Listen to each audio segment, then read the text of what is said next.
Pare tudo o que você está fazendo agora. Não no sentido de figura de linguagem. No sentido real, o que estava na sua mente há 30 segundos pode esperar, porque o que eu preciso dizer a você importa mais do que qualquer coisa que você estava processando antes de clicar nesse vídeo. Você carregou por muito tempo um peso que não tinha nome, uma suspeita que não conseguia provar, uma verdade que o mundo ao seu redor fazia questão de silenciar. Havia algo acontecendo nas sombras. Você sabia, o seu corpo sabia, alguma coisa dentro de você que não mente sabia. E ainda assim, cada vez que você tentava nomear, havia uma voz ao redor que dizia que você estava exagerando, que estava sendo paranoico, que estava sendo injusto. E você, por exaustão ou por bondade ou por fé, recolheu essa suspeita de volta para dentro e ficou de pé. Você ficou de pé quando os que apostaram na sua queda já tinham aberto o champanhe. Hoje de manhã o véu rasgou. Algo se moveu no plano invisível, e o que você finalmente compreendeu não chegou até você por acidente. Há uma pergunta que vai ficar aberta aqui por alguns minutos. Por que exatamente essa compreensão aterroriza os que apostaram no seu silêncio eterno? A resposta não é simples, e eu não vou te dar ela antes da hora, porque você precisa estar pronto para receber o peso dela. Você não chegou até essa compreensão por causa de um algoritmo. Você não chegou aqui porque a internet empurrou um vídeo no momento errado. Você chegou porque foi marcado para chegar, porque há uma mão que conduz o que parece acidental. E agora começa o capítulo que eles mais temiam. Você vai me dizer que passou anos se perguntando se o problema era você. Anos inteiros, acordando às 3 da manhã com as mesmas cenas na mente, revisitando conversas, procurando a fissura no raciocínio, porque se você encontrasse a fissura, poderia concluir que estava errado, e ao menos a incerteza teria um endereço. A incerteza sem endereço é o pior tipo de sofrimento. É carregar uma certeza que não tem prova, e ao mesmo tempo ser o único que carrega. Todo mundo ao redor enxergava algo diferente, ou fingia enxergar, o que é ainda mais solitário, porque você nunca sabe qual das duas coisas é verdade. E essa dúvida come por dentro de uma forma que não aparece em nenhum exame. O corpo entra em modo de alerta. Não é metáfora. O sistema nervoso literalmente não desliga, porque a ameaça não foi nomeada. E o que não tem nome não pode ser processado. Você dormia, mas não descansava. Você sorria nas situações certas, mas havia uma parte de você que permanecia em guarda, monitorando, analisando padrões, procurando o sinal que confirmasse o que o instinto já sabia. E quando ninguém ao redor valida esse estado, você começa a se perguntar se está fabricando perigo onde não existe. Há um momento específico que muitos escolhidos conhecem bem. É o momento em que a revelação finalmente chega, quando as peças se encaixam de uma forma que não permite mais ser ignorada, quando o padrão fica visível, quando você enxerga o jogo que estava sendo jogado há meses ou anos. E junto com o alívio de finalmente saber, vem algo amargo.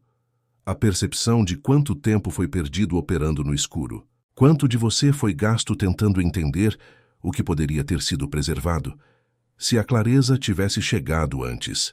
Mas o inimigo é habilidoso, e ele não abandona a estratégia só porque foi desmascarado. Quando a revelação chega, ele instala uma dúvida de segunda geração. A primeira dúvida era sobre a situação.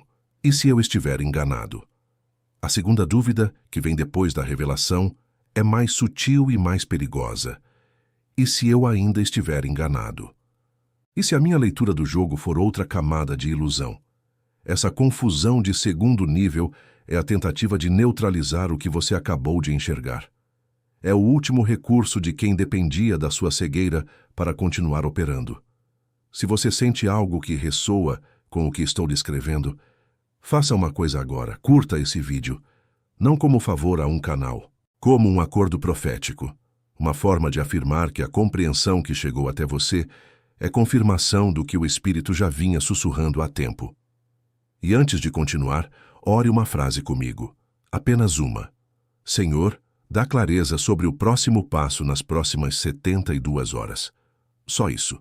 O que foi revelado não chegou sem propósito, e o próximo passo precisa de discernimento, não de adrenalina. A revelação chegou. E isso é real. E isso é sagrado. E isso muda tudo. Mas revelação sem um sistema de discernimento vira paralisia de outro tipo. Você compreendeu o jogo, mas compreender o jogo não é automaticamente saber o próximo movimento. E é para esse espaço, o espaço entre a revelação e o próximo passo com sabedoria, que eu preparei algo. O Código de Salomão é um caminho em 3 movimentos para quem chegou ao ponto que você chegou. Não para quem ainda está tentando entender o que aconteceu, mas para quem já entendeu e agora precisa saber como governar o que enxerga. Você vai encontrar no comentário fixado abaixo.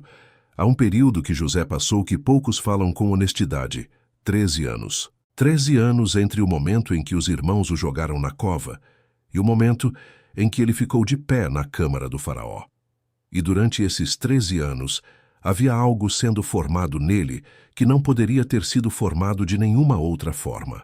Não era punição, era aprofundamento.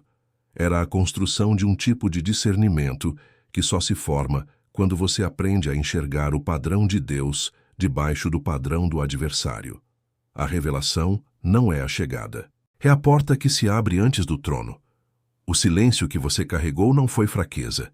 Isso precisa ser dito com clareza, porque o inimigo trabalhou muito para te convencer do contrário. Eles precisavam da sua confusão para operar. O sistema que operava nas sombras precisava que você duvidasse do próprio discernimento para continuar funcionando sem resistência. Cada vez que você recuava, cada vez que se calava por exaustão ou por não querer criar conflito, havia alguém que respirava aliviado. O seu silêncio era o combustível que mantinha o mecanismo em movimento. E agora você enxergou. E o que eles sentem agora é proporcional ao quanto dependiam da sua cegueira. O medo deles não é exagero da sua parte, é a reação natural de quem construiu uma estrutura inteira sobre a premissa de que você nunca ia descobrir. José compreendeu isso de uma forma que mudou a história.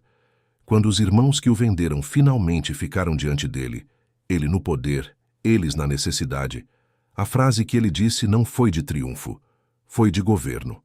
O Senhor lutará por vocês. Apenas estejam quietos.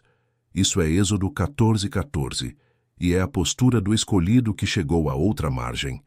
A batalha não é mais sua para brigar, é sua para governar. A revelação não é uma arma de vingança, é uma chave de governo. E isso muda completamente a forma como você processa o que está sentindo agora. José estava diante dos irmãos que o traíram, e ele disse: "Vocês planejaram o mal contra mim, mas Deus planejou isso para o bem."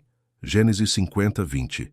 Não como consolação barata, como diagnóstico preciso de como o plano de Deus funciona quando o adversário tenta destruir um escolhido. O mal foi real. A intenção foi real. Mas por cima da intenção do adversário havia uma intenção maior. E essa intenção maior transformou cada tentativa de destruição em uma peça de preparação. E hoje à noite, antes de dormir, eu quero te pedir que faça o inventário de José. 3 perguntas, de preferência escritas. Por que escrever âncora? E você vai precisar de âncoras nos próximos dias.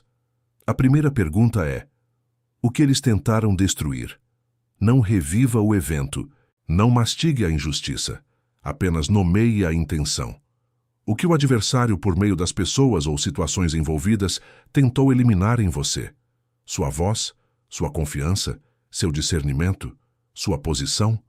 Nomeie com precisão. A segunda pergunta é: o que Deus preservou nesse processo? Isso é o inventário do que permaneceu intacto.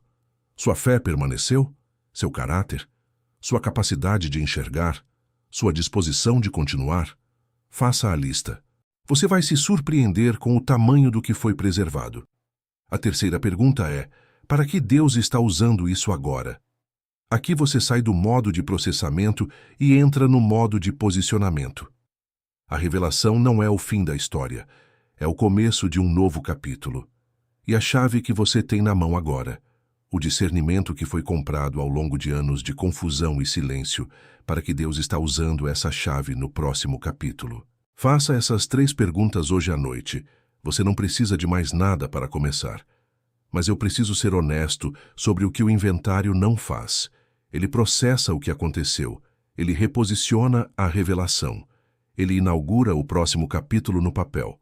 O que ele não faz sozinho é construir o sistema de discernimento que o próximo capítulo vai exigir de você. Porque você não chegou até aqui para sobreviver com mais eficiência. Você chegou até aqui para governar com o que enxerga. E governar é uma habilidade diferente de sobreviver. Exige outro conjunto de ferramentas, outra forma de processar informação, outra relação com o tempo e com as decisões. Você não precisa de mais confirmação. Você precisa de discernimento para o próximo capítulo. A era de operar no escuro acabou para você. Começou a era de governar com o que você enxerga. E governar com o que você enxerga exige exatamente o que Salomão pediu quando Deus disse a ele: peça o que você quiser. Salomão não pediu vitória sobre os inimigos. Não pediu riqueza. Não pediu fama. Ele pediu um coração compreensivo para governar. Discernimento. 1 Reis 3:9. E Deus disse que era a melhor escolha possível. O que Salomão entendia é que a revelação sem discernimento é perigosa. Ver o jogo sem saber como jogar com sabedoria é outro tipo de armadilha. O Código de Salomão é um caminho em 3 movimentos para quem está exatamente onde você está. O primeiro movimento é o diagnóstico. Identificar as brechas que ainda drenam recursos, paz e discernimento. Mesmo depois que a revelação chegou, mesmo depois que você enxergou o jogo. Porque algumas brechas ficam abertas mesmo quando a ameaça externa vai embora, e elas precisam ser fechadas com precisão. O segundo movimento é o aquietamento da alma. O modo alerta que o seu sistema nervoso entrou para sobreviver ao período de confusão. Ele não desliga automaticamente quando a ameaça passa. Ele precisa de instrução. Você precisa aprender a dormir em paz de novo, a acordar com clareza em vez de com ansiedade, a processar decisão com serenidade, em vez de com a adrenalina de sobrevivente que ficou ativa por tempo demais. O terceiro movimento é o protocolo de discernimento ancorado em Provérbios, uma forma de tomar decisões no próximo capítulo com sabedoria e não com urgência, com clareza e não com medo de confirmar o que você entendeu. Você não precisa ser teólogo.